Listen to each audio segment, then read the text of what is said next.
పాపం వాడెవడో నేనేదో దొంగ దొంగ అంటే దొంగలు అయిపోతారు. అవును. పైగా పైగా ఎవరో అల్లు అర్జున్ ఎవడో నాకు బిడ్డలా అంటాడు. And he's love, I love that fellow. నన్ను పిచ్చ ప్రేమిస్తాడు. ఎంత ప్రేమిస్తాడంటే గురుగారు గురుగారు గురుగారు పక్కన నాకు షూటింగ్ ఎంత దగ్గర. గుర్తంటే మీది జులాయి సినిమా టైంలో మనం తాజ్ బంజారాలో ఫస్ట్ ప్రెస్ మీట్ పెట్టినప్పుడు అసలు మీ ఇద్దరి మధ్య ఉన్న కాన్వర్జేషన్ ఒక తండ్రి బిడ్డకి గనుకున్నంత అంటే ఓపెన్ గా చెప్పేశాడు, గురుగారు నాకు ఇందులో ఎంతో నేర్పారు అని. తర్వాత జులై చేసామా, సన్ ఆఫ్ సత్యం ఒక్క మాట అంటాను, అల్లు అర్జున్ జులై సినిమాకి ముందు జులై సినిమా తర్వాత మీరు చూసుకోండి. మీరు ఎవరైనా చెక్ చేసుకుంటే మీకు తెలిసిపోతుంది. తర్వాత అతను he loves me so much.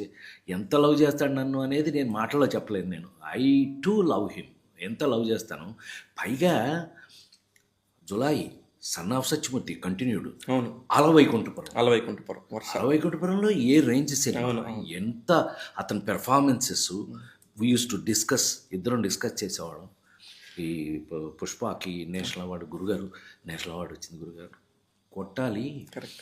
మనం చేసే క్యారెక్టరు దాన్ని మనం కన్విన్స్ చేయగలిగితే, అవతల వాళ్ళు కన్విన్స్ అయితేనే, అది ఆడియన్ కావచ్చు, జడ్జి కావచ్చు, ఎవరైనా కావచ్చు. మనం చేసే క్యారెక్టర్తో ఆ నలుగురు మీకు ఎందుకు నచ్చింది, నా సినిమాలు మీకు నమ్మి ఎందుకు చూస్తారు, సింపుల్. సో అందుకని వాడెవడో అజ్ఞానంతో అమాయకత్వంతో వాడెవడన్నా నన్ను నెగిటివ్ సైడ్ తీసుకెళ్ళదలుచుకున్నా, మీరు పొరపాటును కూడా, అందుకే నాకు ఎప్పుడన్నా యూట్యూబ్ అంటే మిమ్మల్ని తిట్టేది అందుకే. అవును అవును, మీరు అప్పుడప్పుడు నేను తిడతా అన్నయ్య అని. అంటే నీలాగా నాకు తమ్ముళ్ళైపోయిన మీరు నాకు నా మీద మీకు ఎలాంటి డౌటు లేదు. నా దగ్గర ప్రేమ తప్ప ఇంకోటి చూడరు వీడు. నేను ఒకవేళ తిడుతున్నా కూడా అన్నయ్య కోపం వచ్చిందో ఏదో ఉంది, మనం ఏదో తప్పు చేసామని అనుకునే రకం బ్యాచ్. కరెక్ట్.